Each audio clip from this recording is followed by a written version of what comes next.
कभी सोचा है कि एक बच्चे के दिल पर लगी चोट, मतलब एक गहरा जख्म, उसे आसमान का सबसे अटल, सबसे मजबूत सितारा बना सकता है?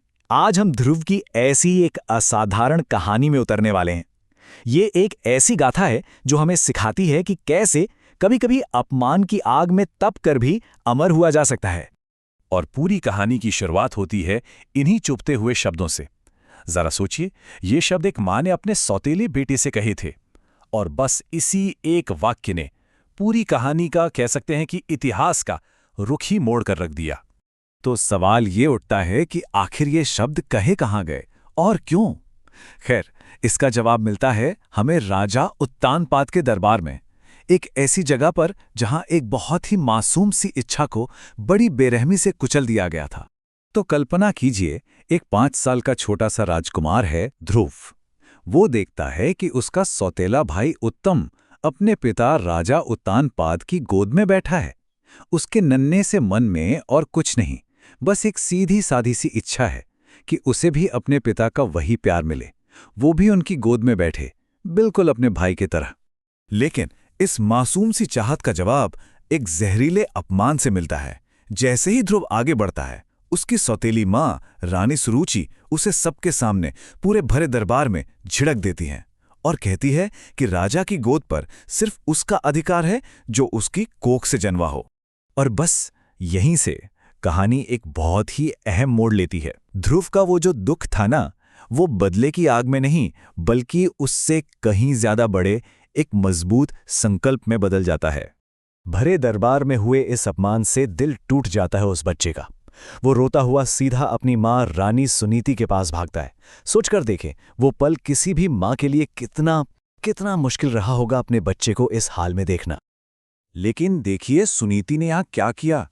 उन्होंने उसे बदला लेने के लिए बिल्कुल नहीं उकसाया, बल्कि उन्होंने उसके दर्द को एक आध्यात्मिक दिशा दे दी। वो कहती हैं, बेटा, अगर तुम्हें सबसे ऊंचा स्थान ही चाहिए तो उसे किसी राजा से क्यों मांगना, उसे राजाओं के भी राजा स्वयं नारायण से मांगो। वही हैं जो सबसे ऊंचा स्थान दे सकते हैं। और बस ध्रुव ने यही किया। उस छोटे से बच्चे ने अपने अपमान को अपनी ताकत बना लिया, माँ की सलाह को अपना रास्ता और ईश्वर को अपना लक्ष्य। और उसने कोई देर नहीं की, तुरंत राजमहल का सुख छोड़कर जंगल की ओर जाने का फैसला कर लिया। और याद रखिए, ये सब तब हो रहा है जब वो सिर्फ 5 साल का था। बस 5 साल। जरा सोचिए तो, इतनी छोटी सी उम्र में इतना बड़ा, इतना मजबूत संकल्प। तो अब शुरू होता है ध्रुव की इस यात्रा का सबसे कठिन, सबसे मुश्किल पड़ाव। अब उसे अकेले ही जंगल की हर चुनौती का सामना जो करना था। जंगल के रास्ते में उसकी मुलाकात होती है देवर्षि नारद से। नारद मुनि एक तरह से उसके पहले गुरु बनते हैं। वो पहले तो ध्रुव के इरादे की परीक्षा लेते हैं, उसे समझाते बुझाते हैं, ये देखने के लिए कि क्या ये बच्चा वाकई में इतना मजबूत है।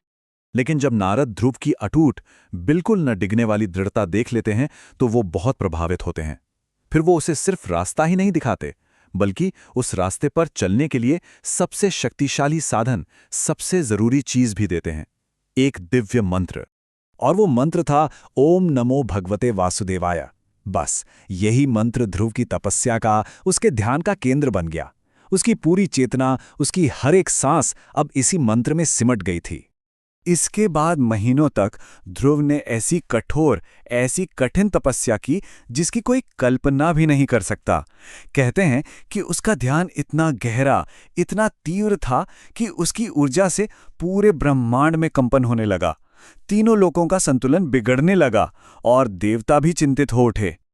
और फिर आखिर वो पल आता है, वो क्षण, जब ध्रुव की उस असाधारण भक्ति का फल मिलता है। ये कहानी का क्लाइमैक्स है, सबसे ऊंचा बिंदु। उस छोटे से बच्चे की तपस्या से द्रवित होकर स्वयं भगवान नारायण उसके सामने प्रकट हो जाते हैं। सोचिए, जिस एक लक्ष्य के लिए उसने राजपाट, घर परिवार, सब कुछ छोड़ दिया था, वो लक्ष्य अब उसकी आंखों के ठीक सामने था। तो भगवान नारायण ने उसे क्या दिया? उन्होंने उसे एक नहीं बल्कि दोहरा वरदान दिया। पहला, दुनिया की सफलता, यानी 36,000 सालों तक, जी हां, 36,000 सालों तक राज करने का अधिकार। और दूसरा, इससे भी बड़ा वरदान, एक अमर स्थान, यानी आकाश में हमेशा के लिए एक अटल तारा बन जाने का वरदान। और वही अमर स्थान आज ध्रुव तारा कहलाता है, जिसे हम पोल स्टार या नॉर्थ स्टार के नाम से भी जानते हैं। ये वो अनोखा तारा है जो कभी अपनी जगह नहीं बदलता और इसी वजह से हजारों सालों से यात्रियों को, नाविकों को अंधेरे में रास्ता दिखाता आया है।